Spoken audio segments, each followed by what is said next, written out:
मैं माता कामाख्या और महाहर धाम को प्रणाम करता हूं। बनारस वालों के लिए तो गाजीपुर आना ऐसा ही है जैसे बगल के मोहल्ले में आ गए। बनारस वाले अगर गाजीपुर आए जालन और केहू फोन करे तो कहलन, अरे यहीं घरे में है बतवा।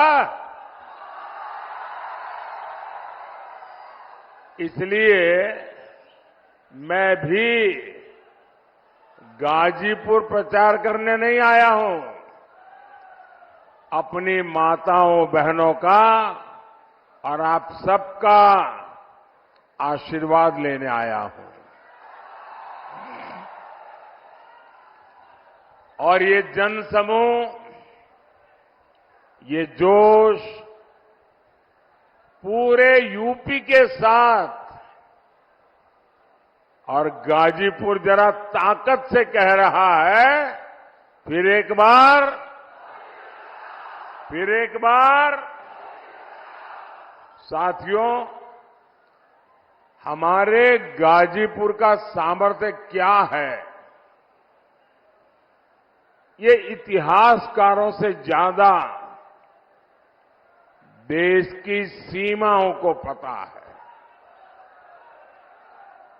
ये पराक्रम और शौर्य की गाथाएं बताती है। डॉक्टर शिवपूजन राय, भागवत मिश्रा और मैगर सिंह जैसे सेनानी, वीर अब्दुल हमीद, राम उग्र पांडे और ब्रिगेडियर उस्मान जैसे वीर गाजीपुर की परंपरा और गाजीपुर का गहमर गांव, ये नाम ही काफी है। हर घर से जहां जांबाज निकलते हो, ये गौरव गाजीपुर के अलावा और किसे मिला होगा क्या? पूरा देश इस मिट्टी का ऋणी है। भाइयों और बहनों, मुझे आपके बीच कई बार आने का अवसर मिला है, चाहे संगठन का काम करता था, या चाहे गुजरात का मुख्यमंत्री था, या लोकसभा में चुनाव का समय हो, विकास के काम हो। मैं जब भी गाजीपुर आता हूं तो मुझे एक पुराना प्रसंग बार बार याद आता है। ये प्रसंग इस बात का गवाह है कि कैसे इंडी वालों ने गाजीपुर के साथ विश्वासघात किया। आजादी के बाद कांग्रेस ने कसम खा ली थी कि इस क्षेत्र का विकास नहीं करेगी। यहां के लोग गरीबी में घुट घुट कर जीने को मजबूर रहे। पुराने लोगों को पता होगा, यहां की तकलीफ को सबसे पहले हमारे गहमरी बाबू ने उठाया था। उन्होंने पार्लियामेंट में नेहरू जी को यहां की स्थिति बताई और आंख में आंसू के साथ बाबूजी ने कहा कि कैसे यहां के लोग जानवरों के गोबर से गेहूं बीन करके खाते थे, लेकिन कांग्रेस पार्टी ने क्या किया, उसमें भी राजनैतिक मौके तलाश लिए, सियासी ड्रामे हुए, लोगों की आंख में धूल झोंकने के लिए पटेल आयोग बना, रिपोर्ट आई, फिर फाइल धूल फांकने के लिए छोड़ दी गई। साथियों, आज मुझे कितना संतोष होता है कि हमारी सरकार हर गरीब को मुफ्त राशन दे रही है। कोरोना के इतने बड़े संकट में भी सरकार ने गरीब को भूखे नहीं सोने दिया, गरीब के घर का चूल्हा बुझने नहीं दिया। मुफ्त राशन की योजना पर आज मोदी लाखों करोड़ रुपए खर्च कर रहा है। किसके लिए? ताकि आज फिर किसी गरीब को वो परेशानी ना उठानी पड़े जो उसने कांग्रेस सपा के राज में उठाई है। साथियों, इंडी गठबंधन वालों को कभी भी आपकी परवाह नहीं होगी। आप याद करिए, कांग्रेस कैसे सरकारें चलाती थी। ताड़ी घाट पुल का शिलान्यास हमारी बाबू ने करवाया था। उसके बाद 6 दशक तक ये काम लटका रहा। इंडी पार्टियों की कितनी सरकारें आई, सरकारें आई और चली गई, लेकिन पुल नहीं बना। पुल तब बना जब आपने मोदी को आपकी सेवा का अवसर दिया।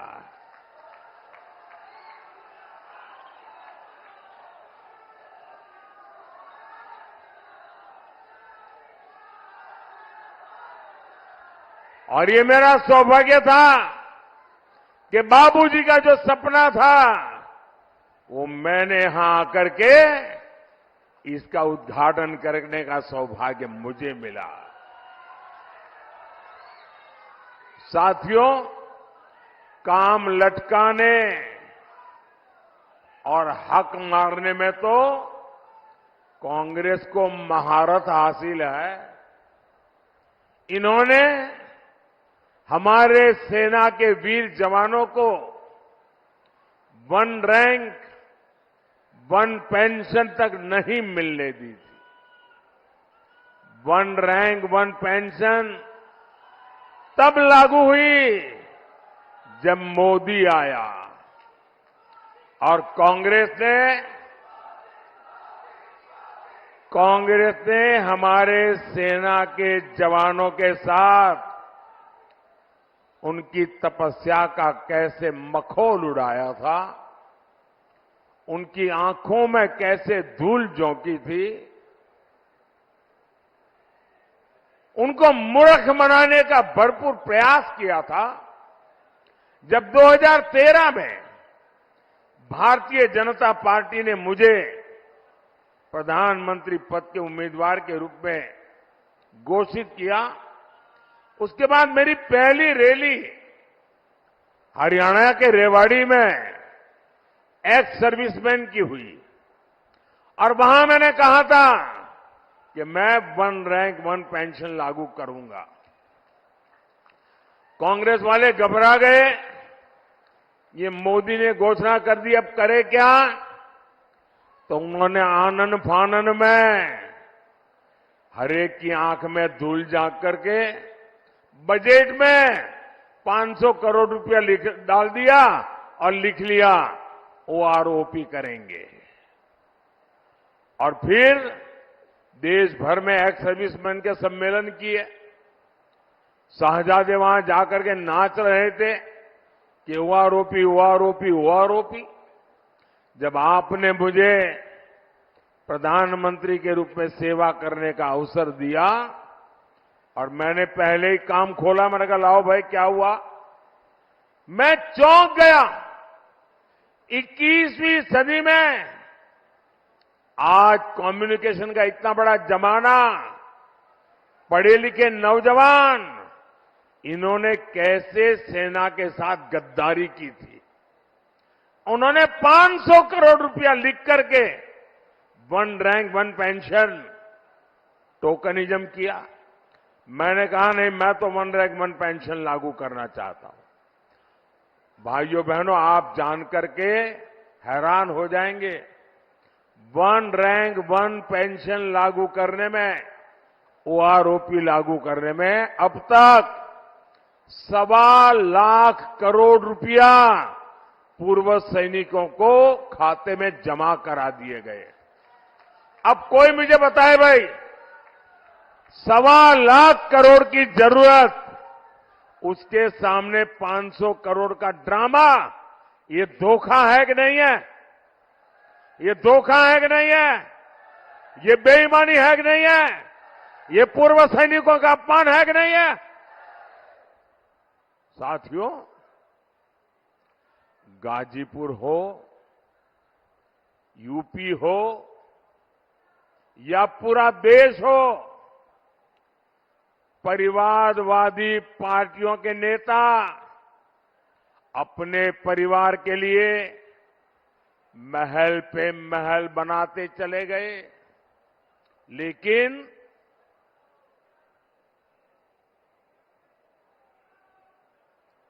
गांव, गरीब, किसान, मजदूर, दलित, वंचित, वो जीवन की छोटी छोटी जरूरतों के लिए जूझते रहे।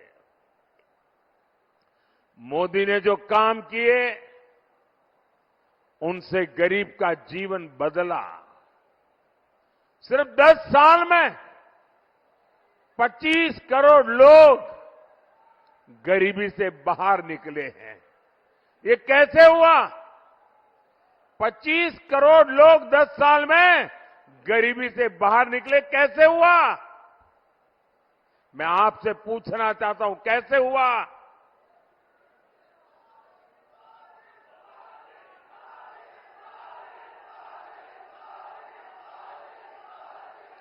कैसे हुआ? कैसे हुआ?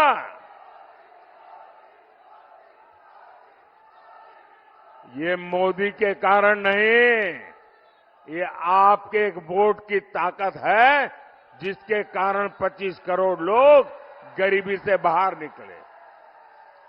आपके वोट ने मोदी को मजबूत बनाया और मोदी की योजनाओं ने गरीब को सशक्त बना दिया। और इसलिए इस पुण्य के हकदार अगर कोई है, तो आपका एक एक वोट उसका हकदार है। हमने 4 करोड़ परिवारों को पीएम आवास दिए। हमने 50 करोड़ से ज्यादा गरीबों को बैंक में खाते दिलवाए। हमने हर गांव तक बिजली पहुंचाई। हम हर घर जल पहुंचा रहे हैं। आज किसी गरीब को इलाज के लिए अपनी जमीन नहीं बेचनी पड़ती। उसके पास मुफ्त इलाज के लिए आयुष्मान कार्ड है। और हम तो जानते हैं, मैं तो गरीबी से निकला हूं, मैं गरीबी को जिया हूं, गरीबों के बीच में पला बड़ा हूं, और इसलिए मैं अपने जीवन को आंखों के सामने जो चीजें देखी थी, आज भी अगर कोई गरीब मां बीमार हो जाती है तो परिवार में किसी को भी पता नहीं चलने देती कि उसे दर्द हो रहा है, पीड़ा हो रही है। वो मां दिन भर काम करती रहती है, पीड़ा सहती रहती है, परिवार में बच्चों को पता नहीं चलने देती कि मुझे इतनी बड़ी पीड़ा होती है। क्योंकि मां के मन में एक भाव रहता है कि अगर परिवार में पता चलेगा बच्चों को कि मैं बीमार हूं, तो बच्चे मुझे अस्पताल ले जाएंगे, अस्पताल में भारी भरकम खर्चा हो जाएगा, बच्चों के माथे पर कर्ज आ जाएगा। तो मां सोचती है कि मुझे बच्चों को कर्ज में नहीं डूबने देना, मैं पीड़ा सहन करती रहूंगी और जब ईश्वर बुला लेगा तब चली जाऊंगी। ये मेरे देश की कोटि कोटि माताएं बीमारी सहती रही, लेकिन अगर मेरी माताओं को बीमारी सहनी है तो इस बेटे का दिल्ली में बैठने का क्या मतलब?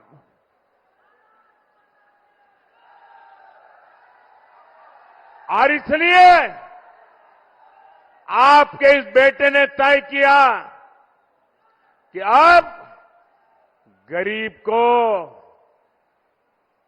बीमारी में इलाज की जिम्मेदारी मोदी उठाएगा। आज आयुष्मान योजना करोड़ों परिवारों को मुसीबत में अनेक प्रकार की सुविधाएं देता है। और भाइयों बहनों, मैंने एक और गारंटी लेकर के आया हूं। अब मैंने तय किया है कि आपके परिवार में जो 70 साल से ऊपर की आयु के बुजुर्ग हैं, और आजकल हर परिवार में पिता, माता, दादा, दादी, नाना, नानी, काका, काकी ऐसे बुजुर्ग होते ही होते हैं, और 70 साल के बाद एक आध बीमारी तो आ ही जाती है, दवाई का खर्चा भी हो जाता है। और जो बेटा बेटी कमाते हैं, उनके सामने एक तरफ खुद के बच्चों को आगे बढ़ाने का काम रहता है, रोजमर्रा की जिंदगी चलानी होती है, और ऊपर से अपने परिवार के बुजुर्गों को संभालना होता है। लेकिन बीमारी आ जाए तो पूरा ध्यान बीमारी में लग जाता है, और जो कमाने वाले बेटे बेटी हैं उन पर बहुत बोझ पड़ जाता है। तो मोदी ने गारंटी दी है, अब किसी कमाने वाले बेटे बेटी पर ये बोझ मैं नहीं पड़ने दूंगा। आपके परिवार के 70 साल से ऊपर के लोगों का बीमारी में इलाज, इसकी जिम्मेवारी अब मोदी उठाएगा।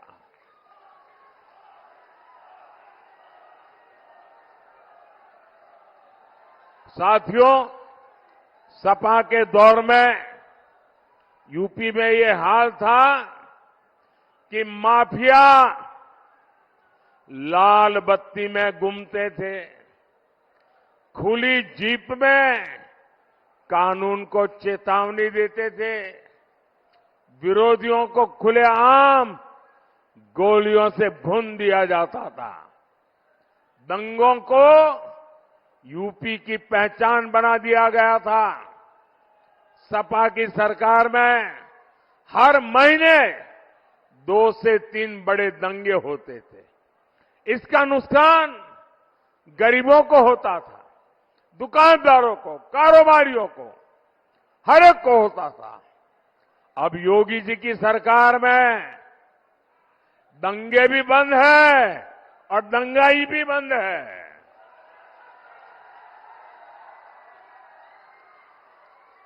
साथियों, वोट के लिए, सत्ता के लिए सपा कांग्रेस वाले कुछ भी कर सकते हैं।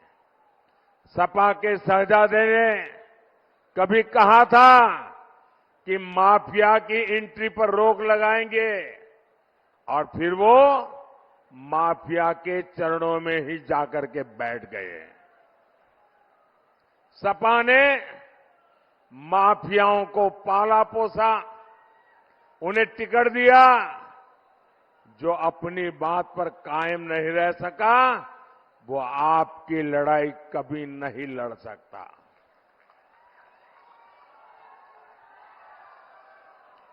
साथियों, इंडी गठबंधन में जितनी पार्टियां हैं, ये इंडी गठबंधन वाली जितनी पार्टियां हैं ना, उन सब में कुछ अवगुण कॉमन है, उनकी पहचान है। एक, इंडी गठबंधन वाली सभी पार्टियां गौर सांप्रदायिक है। दूसरा, वे गौर जातिवादी है। तीसरा, वे गौर परिवारवादी है। इन लोगों ने हमेशा देश में दलितों, पिछड़ों को आगे बढ़ने से रोका। आप याद करिए, देश में बाबा साहब अंबेडकर का अपमान किसने किया था? उन्हें षड्यंत्र करके चुनाव किसने हराया था? कांग्रेस पार्टी ने। बाबा साहब को भारत रत्न किसने नहीं मिलने दिया? कांग्रेस पार्टी ने। इन लोगों ने एक दलित के बेटे रामनाथ कोविंद को जी अपमान किया। एक आदिवासी महिला को राष्ट्रपति चुनाव हराने के लिए पूरा इंडी गठबंधन इकट्ठा हो गया। और यही वो लोग हैं जिन्होंने राजा सोहेलदेव जैसे महान वीर का कभी सम्मान नहीं होने दिया। बीजेपी ने उनकी स्मृति में डाक टिकट जारी की। आज उनके नाम पर ट्रेन चल रही है। साथियों, अब इंडी गठबंधन वाले दलितों, पिछड़ों का आरक्षण लूटने में लगे हैं। ये लोग दलितों, पिछड़ों का आरक्षण बंद करके उसे धर्म के आधार पर देने की साजिश कर रहे हैं। ये लोग पासी, जाटव, लोनिया, कुर्मी, यादव, बिंद, निषाद, कुर्मी, पटेल जैसी अनेक जातियों का सबका आरक्षण छीनने के लिए उन्होंने प्लान किया हुआ है और कर्नाटका में लागू किया। कर्नाटका में उन्होंने रातों रात मुसलमानों को ओबीसी बना दिया और ओबीसी का सारा आरक्षण छीन लिया। अब बंगाल में तो इनका बहुत बड़ा षड्यंत्र खुला है। 2 दिन पहले कलकत्ता हाईकोर्ट ने पर्दा उठाया। वहां क्या खेल चल रहा था? बंगाल में लगभग सारा ओबीसी आरक्षण मुसलमानों और घुसपैठियों को दिया जा रहा था। ये कांग्रेस, सपा, टीएमसी के गठबंधन साथी, ये सब एससी, एसटी, ओबीसी आरक्षण की इस लूट में एक साथ खड़े हैं। और कौन एसटी, एसटी, ओबीसी का आरक्षण के पक्ष में इनसे मोर्चा ले रहा है? इनके सामने आज सीना तान के कौन लड़ाई लड़ रहा है? ये मोदी लड़ाई लड़ रहा है। और मैं आपको गारंटी देता हूं, जब तक मोदी जिंदा है, जब तक मोदी जिंदा है, एससी, एसटी, ओबीसी का आरक्षण मैं किसी हालत में उनको छीनने नहीं दूंगा। मैं धर्म के आधार पर खेल खेलने नहीं दूंगा। वंचितों का जो अधिकार है, वंचितों का जो अधिकार है, मोदी उसका चौकीदार है। साथियों, इंडी गठबंधन तुष्टीकरण की सनक में हर हद पार कर रहा है। ये लोग राम मंदिर का अपमान कर रहे हैं। सपा के नेता राम मंदिर को बेकार और पाखंड बताते हैं। कांग्रेस के शहजादे वो तो राम मंदिर पर ताला लगवाने का प्लान बना रहे हैं। इतना ही नहीं, इंडी गठबंधन वालों ने एक और ऐलान किया है। ये कह रहे हैं कि कश्मीर में आर्टिकल 370, धारा 370 फिर से वापस लाएंगे।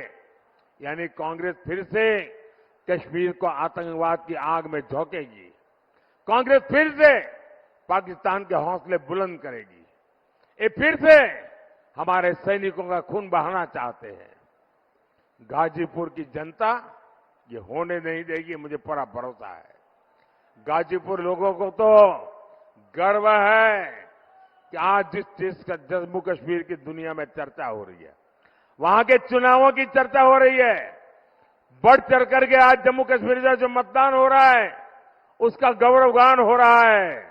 तो गाजीपुर के हर व्यक्ति को गर्व होता है कि गाजीपुर का बेटा आज जम्मू कश्मीर की कमान संभाल रहा है।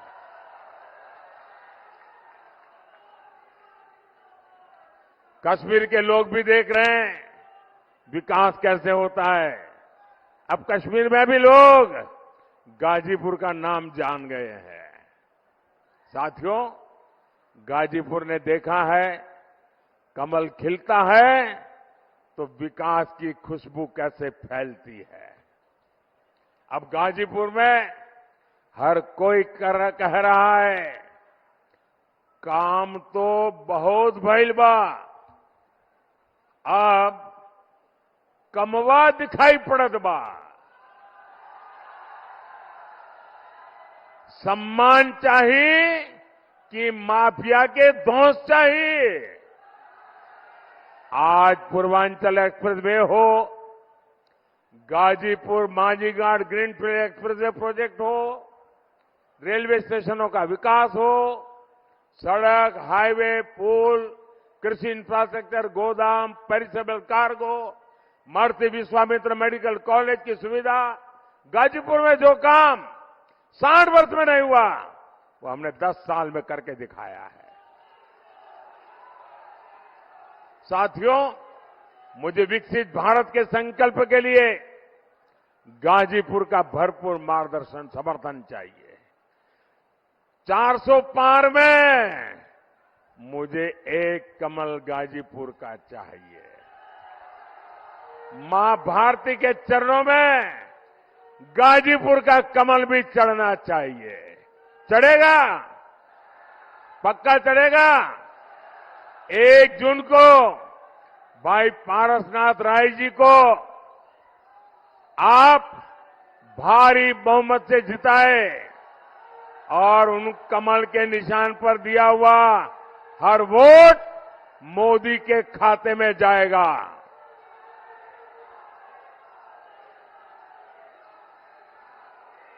ज्यादा से ज्यादा मतदान कराएंगे, हर पोलिंग बूथ जिताएंगे। अच्छा, मेरा एक काम करेंगे, मेरा एक काम करेंगे, ऐसे नहीं पूरा बताओ तो बोलूंगा। मेरा एक काम करेंगे, ये चुनाव का काम नहीं है, ये पारसनाथ जी का काम नहीं है, ये बीजेपी का काम नहीं है, मेरा अपना काम है। बोलो करोगे? हाथ ऊपर करके बताओ करोगे? एक काम करना, आपके गांव में, आपके इलाके में कोई न कोई देवस्थान होगा, कोई न कोई मंदिर होगा, कोई तीर्थ क्षेत्र होगा। मेरी तरफ से वहां जाना, मत्था टेकना और परमात्मा से विकसित भारत के लिए आशीर्वाद मांगना। करेंगे? करेंगे? दूसरा